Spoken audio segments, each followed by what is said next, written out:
Saudara pemirsa, sebelum saya menyampaikan firman Tuhan untuk saudara-saudara sekalian, saya ingin menyanyikan sebuah pujian yang mengajak kita semua untuk datang kepada Tuhan dan sujud di bawah kaki-Nya.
Salam saudara pemirsa, selamat berjumpa kembali dengan kami dalam program Berita Pengharapan. Hari ini saya mengajak saudara merenungkan puncak dari perjalanan hidup Yusuf. Sebelum lebih jauh mendengarkan firman Tuhan, mari kita berdoa. Bapa, dalam nama Yesus, terima kasih untuk kesempatan mendengarkan firman Tuhan saat ini.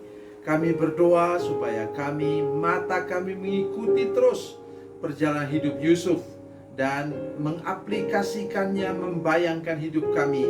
Bila sekarang kami sedang mengalami kesulitan besar, pergumulan yang hebat, sedang berada di tengah badai, tolong kami untuk punya hati pemenang dan percaya benar bahwa satu kali kelak Tuhan akan mengangkat kami tinggi-tinggi sampai ke puncak. Berkati kami dengan firman Tuhan ini dalam nama Yesus. Haleluya. Amin.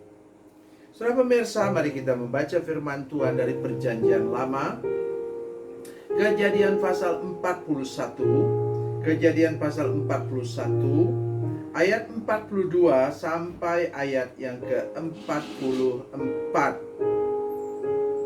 41 sampai 44.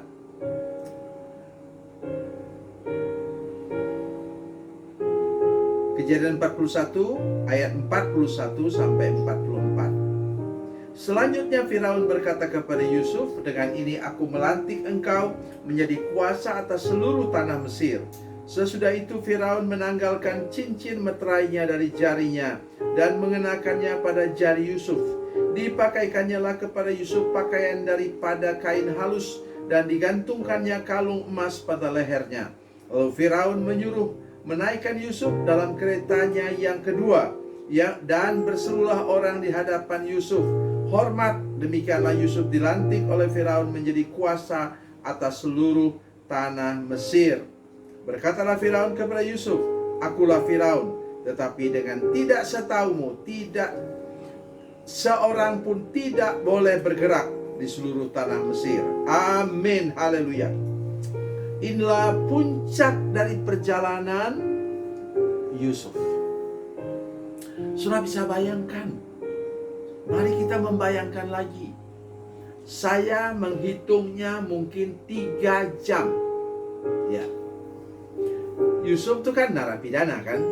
Mungkin rambutnya kacau lah sedikit, Mungkin ya bajunya juga begitu, kan baju narapidana. Diberi baju baru, disuruh mandi, mungkin disikat badannya. Terus kemudian jenggot, dia sudah besar itu. Jadi jenggotnya dicukur, kemudian rambutnya dipotong menjadi rapi. Mungkin tiga jam. Dalam waktu 3 jam berubah dari narapidana menjadi Perdana Menteri. Perhatikan saya baik-baik. Lihat muka saya sekarang. Kalau Tuhan melihat engkau sudah lulus ujian, maka tidak sukar tangan Tuhan mengangkat engkau tinggi-tinggi sampai ke puncak. Mungkin pemirsa yang menyaksikan program ini katakan, ya bagaimana saya mau diangkat ke puncak? Saya hanya penoreh karet atau penyadap karet. Saya orang yang berladang. Saudara pemirsa, saya ingin buka mata rohani kita hari ini. Seperti apapun engkau, Tuhan bisa mengangkat engkau tinggi-tinggi. Tidak usah dengan politik. Ada saja cara Tuhan mengangkat engkau tinggi-tinggi sehingga engkau akan beroleh posisi di mana engkau dapat memberkati lebih banyak orang. Berapa bulan yang lalu saya mendengar cerita tentang 3 orang guru di sebuah wilayah terpencil di Indonesia. Mereka tidak dibayar 5 rupiah pun tidak dibayar. Tapi mereka mengabdi di sana dan akhirnya sampai mendirikan SD, SMP di sana. Dan mengabdi dengan sedemikian rupa. Siapa mereka? 2 orang ibu ini atau gadis ini, mereka tidak punya latar belakang pendidikan. Maksudnya latar belakang pendidikan guru. Yang satu memang iya. Tetapi mereka mengabdi dan namanya kemudian begitu dikenal, karena sekarang zamannya media sosial, saudara sekalian. Mengapa di tempat itu begitu terbelakang? Karena gunungnya tinggi-tinggi, saudara sekalian, membatasi daerah itu dengan daerah lain. Sehingga mereka juga jarang keluar daerah itu, kampung atau desa itu. Siapa mereka? Orang biasa saja, tapi mereka dapat menjadi berkat bagi banyak orang. Mari kita lihat. Kita tidak usah lagi bicara tentang pelantikan Yusuf, tapi saudara perhatikan. Menurut saya ayat ini ayat yang paling telak dari perjalanan hidup Yusuf. Ayat 43. Mari kita baca bersama-sama ayat 43. 3, 2, 1. Lalu Firaun menyuruh menaikkan Yusuf dalam keretanya yang kedua, dan berserulah orang di hadapan Yusuf, hormat! Demikianlah Yusuf dilantik oleh Firaun menjadi kuasa atas seluruh tanah Mesir. Dengan kereta kencana yang kedua, dengan pakaian kebesaran, Yusuf tadi, itu cincin, sekarang saya tahu cincin itu cincin meterai atas nama Firaun. Itu yang dipakai untuk seperti stempel untuk surat-surat resmi SK yang dibuat oleh Yusuf. Saudara pemirsa, saya mau tanya saudara sekalian, siapa yang berteriak hormat di depan Yusuf? Peristiwa ini terjadi baru 2 tahun sesudah Potifar menjebloskan Yusuf ke dalam penjara karena difitnah oleh istrinya. Saya suka sekali ulang-ulang kepada saudara sekalian, ketika Potifar harus berlari di depan kuda yang membawa Yusuf dan teriak hormat, hormat, kemana-mana dia teriak begitu sampai suaranya parau. Maka istri Potifar yang menyaksikan di pinggir arena itu pelantikan saudara sekalian, tiba-tiba dia kejang-kejang, dan waktu sadar dia kemudian bawa Potifar lari ke luar negeri. Itu bayangan saya, saudara sekalian. Apa? Sudah berarti maksudnya kenapa saya bilang begitu? Hati-hati, jangan saudara memfitnah orang.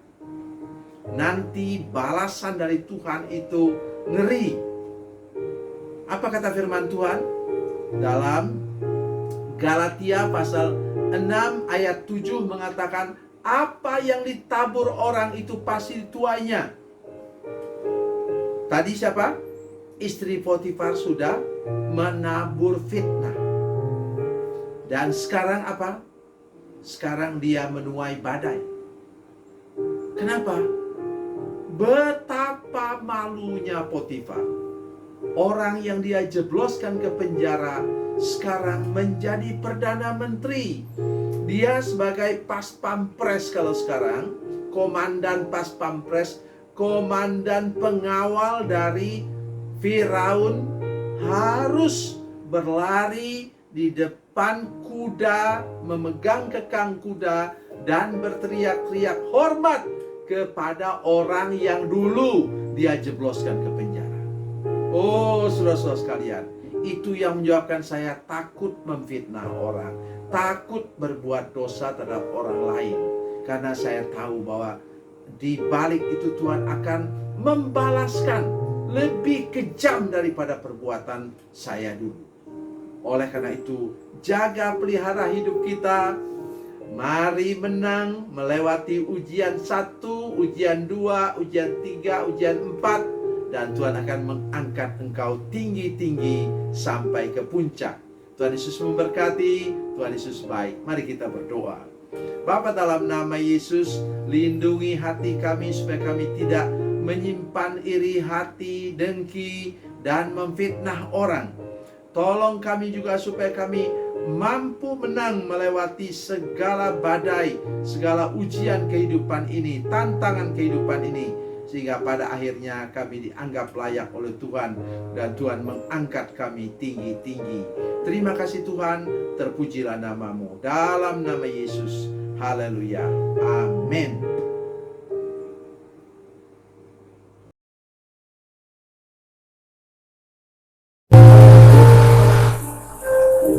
Bila Anda memerlukan dukungan doa kami, atau bila Anda punya masalah